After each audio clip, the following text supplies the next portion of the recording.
Hi there, I'm Denise Eckert from Balance Me Coaching, and I like bringing you ideas and tips and techniques to reduce the stress in your life. And today I've got Diana Lidstone with us to share her burnout story with us. Hi, Diana. Hello, thanks for having me. Great to have you. So, I understand that you've got a burnout story that you'd like to share with us. I do. From burnt out retailer to online marketing expert is the story. Nice. So, as a retailer, can you just go into your burnout story a little bit? Sure. So, I've always been, my friends and family have always called me a little crazy. And a little crazy because I have always dived into entrepreneurship without knowing exactly how I was going to make it work, but knowing that it would work. And I'm guessing that, like a lot of your listeners, they're juggling business and life.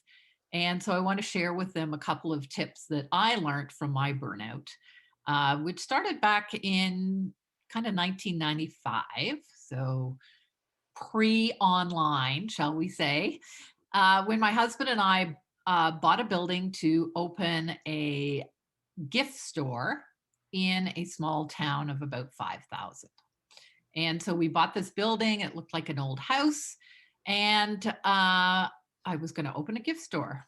Now, I'll set the stage. I really knew nothing, honestly, nothing about retail.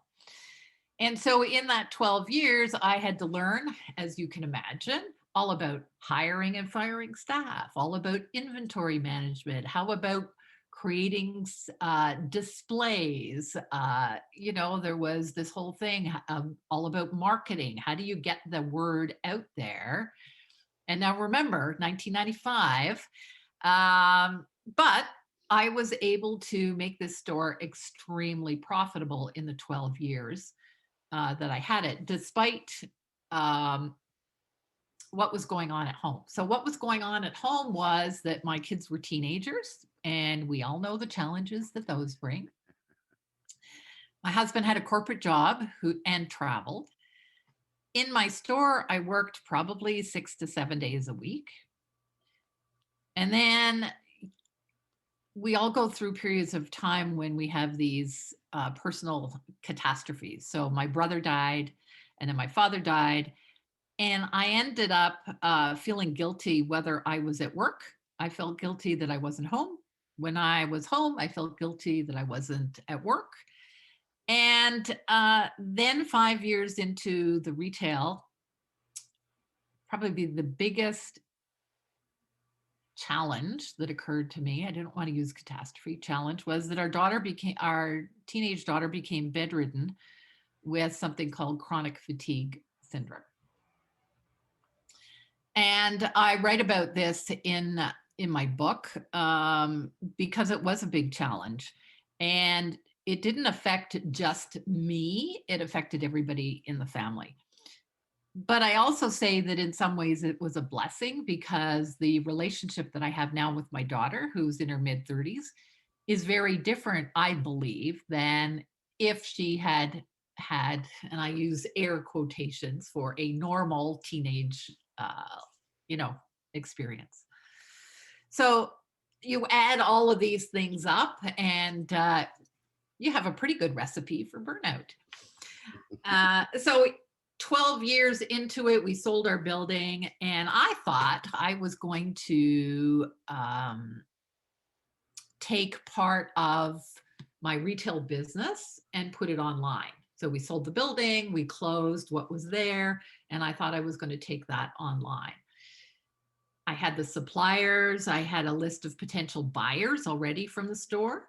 Um, and it didn't work out that way because once we sold the building and I got home, it was like somebody had pulled the plug on all my energy, like pulling the bathtub plug. I just felt, whoosh, I'm done. I have no energy whatsoever. And I think that perhaps a lot of your readers feel like that. It's like you're on the hamster wheel, and then if that wheel stops, right, you're yeah. So I spent a lot of time at home during the first year. So getting up in the morning, getting my favorite coffee cup, going to the living room, sitting there and reading. Maybe in the afternoon, I would, um, clean out a closet or so because I don't know, but I just felt in those 12 years that I had my store, um, housekeeping wasn't, at the top of my list, even though I had a housekeeper. But, you'd open a cupboard and you'd shove stuff in. You never got rid of stuff, you never decluttered. And so in my burnout, I did a little bit of that. I think about maybe it was well past the year mark. My daughter was now recovered from her chronic fatigue. And she came home one day and she was going to the cupboard where the tea and the coffee was and whatever. And she opened that cupboard door and she stood there and she looked inside the cupboard and she turned around to me and said, "Mom." And I'm going, like, what? What's wrong? Did squirrel jump out of the cupboard or something? And she goes, "Come here." I went running over and she goes, "Look." And I go, "What?" She says, "You've organized the tea and the coffee in the cupboard as if it was a display in your retail store." She says, "I think it's time you find something else to do. I think it's time you get back into business." And so I started going to networking events. And at one of those first meetings, I met a woman who had been a client in my store. And she was also in the process of transitioning her business. And so we had coffee. And during that coffee meeting, she said to me, she said, "Diana, you've been successful at building a successful business. So why don't you teach others how to do the same?" Well, this was,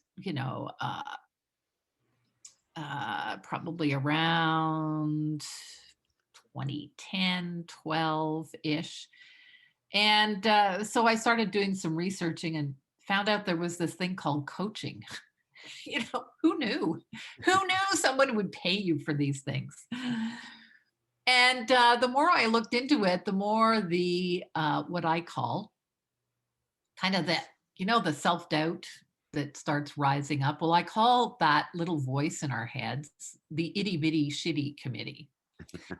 And that little itty bitty shitty committee said, "Who do you think you are that you can coach and teach others? I don't have a business degree. I don't have a coaching certification. What are they going to pay me? Blah, blah, blah, blah, blah." But I started going to networking and started, putting my name out there, and everything changed when my first client was actually somebody who had a master's in business. And she came to me because she really didn't have the basic fundamentals of how to run a business. And that opened my mind to the fact that that's why I wrote my book called Shift into Rich, Navigate the 9 Roadblocks to Small Business Success. That's why I wrote the book, was because I realized so many entrepreneurs didn't have that basic information. But I also think that there's, I want to share 3 lessons, particularly for business owners, that I learned. And I teach this to all my clients, and we're just going to kind of skim over it today at a high level. But I think the first lesson was that as a business owner, when we start our business, we do it all, right? And I remember in the retail business, I did everything. I was the salesperson. I did the pricing. Managed the inventory. I did the planning, and I cleaned the toilets. Okay. But really, as a business owner, our main job is marketing. And I think that was one of the big lessons that I had to learn, is that I shouldn't be cleaning the toilets and I shouldn't be doing a lot of the admin stuff. And so what I teach my clients is to work on revenue generating activities so that they actually earn some money so they can pay someone to do the admin. Because if you don't spend time on marketing, you don't have a business. right? Because marketing is supposed to bring you leads and bring you sales. And if you don't have that, you don't have a business. So most business owners, if they don't have the sales that they want, should be spending somewhere between 70 to 80% of their time on marketing. And it's always an aha when they find out that when they start looking at where they're spending their time, they are spending their time on administration, operations, some of it on what I call customer fulfillment, but they're doing a lot of busy work instead of getting out there and doing revenue generating activities. So, and the other big thing that I had never heard of back in 1995 was this thing called personal development. And I believe that we can only be successful in business when we are or when we grow. When we grow as a person, our business will grow. And so whether that is mindset, whether that is skills, business skills, whatever it is, certainly there needs to be some invested personal development. So that's the big number one. Spend more time on marketing than anything else. The other thing is the second lesson is about niching down. And so niching down simply means you need to be a specialist in your industry or field. So you're a burnout specialist, right? Yeah. And in my retail store, I probably should have niched down even further earlier. So when we started out, I was a general gift store. So if you can think back, a New England, think of a quaint New England country store, creaky floors, lots of candles and that sort of thing. And so we sold, a lot of candles, a lot of low end, low ticket things. And the funny thing was that about year 9, we had this opportunity that kind of hit us in the face. And we had decided that we would put our business our building up for sale because it was really a 10-year plan. So year 9, we hire, a real estate agent. I'll shorten the story. Someone came, made us an offer, and we accepted the offer. We started liquidating our inventory because they didn't want our inventory. And then at the last minute, they said no.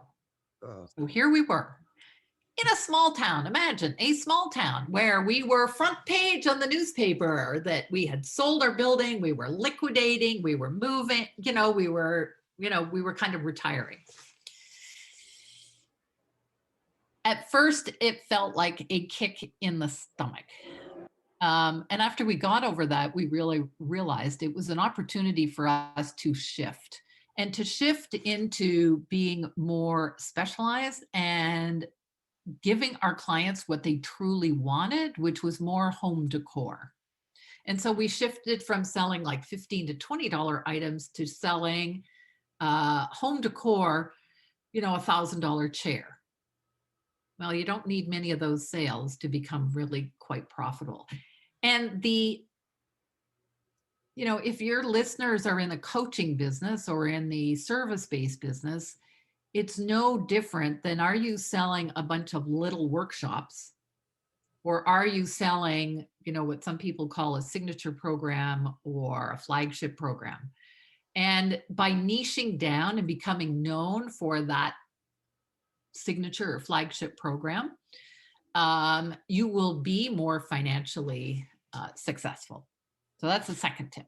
So the first one was spend more time on marketing. Second is niche down. And the third is kind of related to number 2, and it's what I call simplify to grow. And I think one of the big things is that when I first started my retail business, I had this vague vision what I thought my business should be. And so it was this, New England style country gift store. I hadn't done enough research to know what the market truly was looking for. Um, but when I did, I found out that they really were looking for bigger ticket. How can they make their home more cozy and more comfortable? So, what is your vision for your business? Is what I always, always, always start my clients with. And I also figured out that you need to be what I call predictably profitable. So, how do you create sort of a rinse and repeat marketing system in your business so that you're not working 24/7? I worked long, friggin' hard hours in my retail store, and I made myself a promise that I would not do that when I started my coaching business. And, it took me a while to figure out what a successful coaching business looked like. And a successful coaching business looks like that you have this rinse and repeat marketing system set up so that, you can do it over and over and almost create revenue on demand. And so that's what I teach my clients now is what is the best marketing for them? What is the best marketing for you, Denise? What works best for you?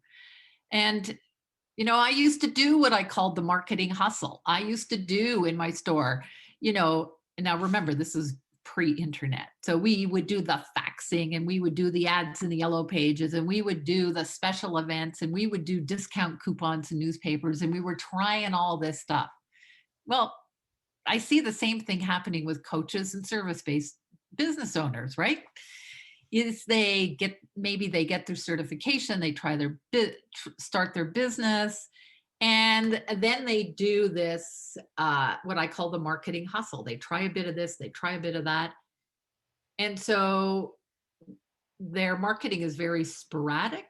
And what happens? Their profits are very sporadic. So I teach them how to shift into what I call this predictably profitable marketing, but it's keeping your business simple. And I hear people talking very often about, putting things online and they have course after course after course. And I go, one, maybe, build your reputation on one course. Now, maybe you've got a downsell, maybe you've got an upsell from that, but it doesn't need to be any more than that. And the problem is that as entrepreneurs, we tend to be very creative. And so we get distracted by bright, shiny objects. And, I think if I had a fourth lesson to learn is that we all need coaches and we all need mentors because otherwise we succumb to the bright, shiny objects. We need somebody to, be in our corner, to cheer us on, to pick us up when we're down.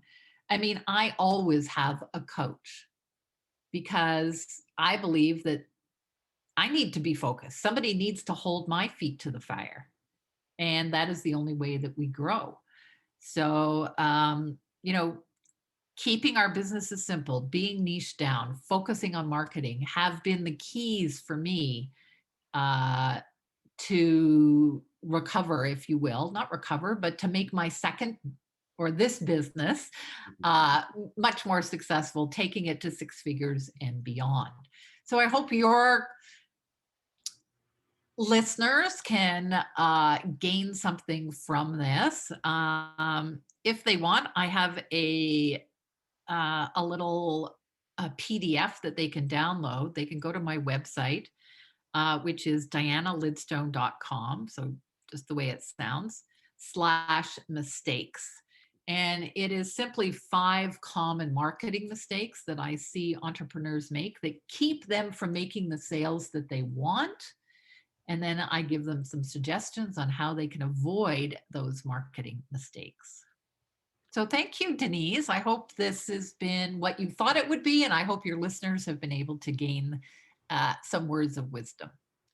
Well, it's great information. And when I do start with clients, the first thing I do is clarity in life. Your values, your purpose, what's Yep. important to you. And basically, what you've shared with us today, it's also important to have that in your business. So you stay focused and you're not bouncing all over the place and wasting energy, really. Yeah, exactly. Exactly. Yeah, for sure. Well, great information. And thank you for being here today. And what I will do is put your information in the notes. So anybody who wants the marketing mistakes freebie, it'll be there. So Perfect. thank you very much. And thank you for listening. Just a final note, if you're struggling with burnout or chronic stress, I have free resources such as a podcast, Facebook support group, my blog. To get these free resources, please visit my website at www.balance-me.ca. Now, this is Denise Eckert signing off, and contact me if you're looking to create a happier, more balanced lifestyle today.